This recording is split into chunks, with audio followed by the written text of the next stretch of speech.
So now, of course, PC fans and consoles. This is all.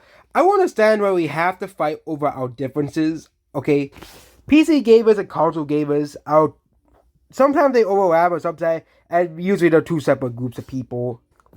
But apparently, the Steam Deck is getting a sequel console. I'm surprised because not many people bought the Steam Deck. But again, the Steam Deck is a very niche thing. So I think Valve is probably pretty happy with the Steam Deck sales, you know, considering how, the Steam Deck came out. It wasn't really advertised, mostly people who just want to play TF2 on the go, or mostly play, the PC games on the toilet. Well, guess what? They got their dream. Steam Deck is also pretty expensive as well. Okay, it's mostly meant for hardcore gamers. Okay, most casual gamers are not gonna buy a Steam Deck. Okay, that's just how it is. Okay, but these are the people who are basically trying to fight wars with all the rest of the gaming industry because their console is superior.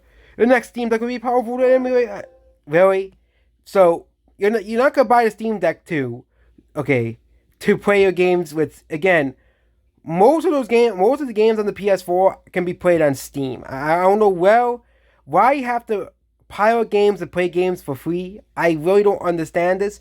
When literally a lot of the games on the PS4 can be played on the Steam Deck. Okay, same thing with the Xbox One, and same thing even like a lot of 360 and PS3 games. I don't know about before, like PS2 and PS1 games, but really, they're bragging about, oh, we can finally play PS4 games for free. Really? Okay, you can play like a lot of the, especially every like third-party title, because Steam existed basically since like 2014, since before 2014, and that's when Steam started to blow up in popularity, and that a lot of the games on the PS4 and Xbox One could be played. With the exception of like those online only games like Overwatch, which has been replaced with Overwatch 2, or tons of games where they relied on online that have been shut down because there was not many people playing them. But I really don't understand why people are so like. Emily Raisin was originally, hey, let's preserve these games in case they can't be played anymore. Okay, makes sense. Okay, we want to preserve these games. But basically, emulations have turned from that to let's just blatantly pirate games. Okay, that's what emulation has basically turned into. And yes, emulation can be used to prevent lost media from being created. But I'm sorry, but you don't need to emulate Call of Duty.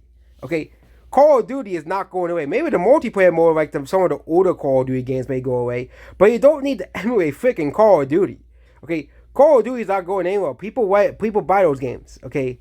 Or FIFA, or Madden, or Fallout 4, Skyrim, okay? Those games are not going anywhere.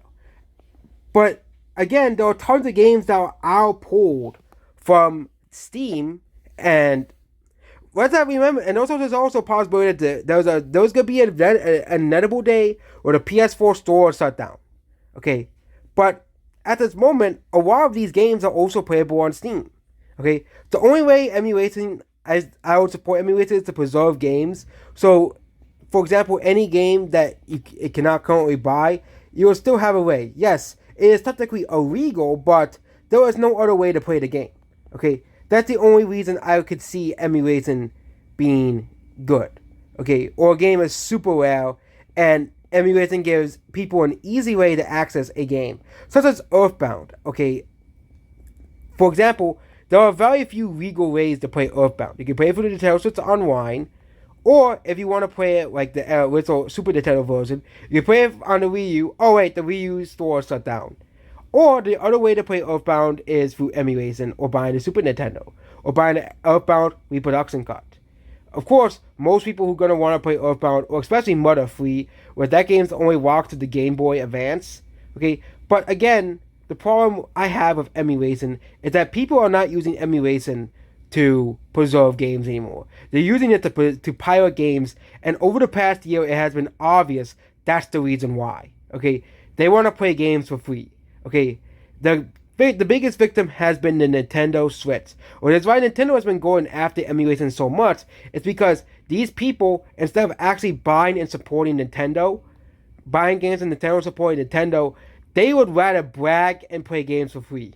Okay, but again, the problem is, what's the difference between emulation and piracy at this point? Okay, when it comes to modern games, I think there needs to be a line that needs to be drawn, and I think eventually we're going to have to figure it out, one way or another. Okay, I think we should want to preserve games so when the inedible game gets pulled from the store itself, or gets pulled or gets continued and then gets moved from the digital storefront, there is still a way to play said game.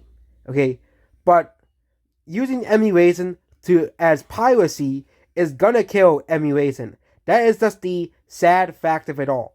Okay, it's always the bad apples that make everything worse. Okay, goodbye.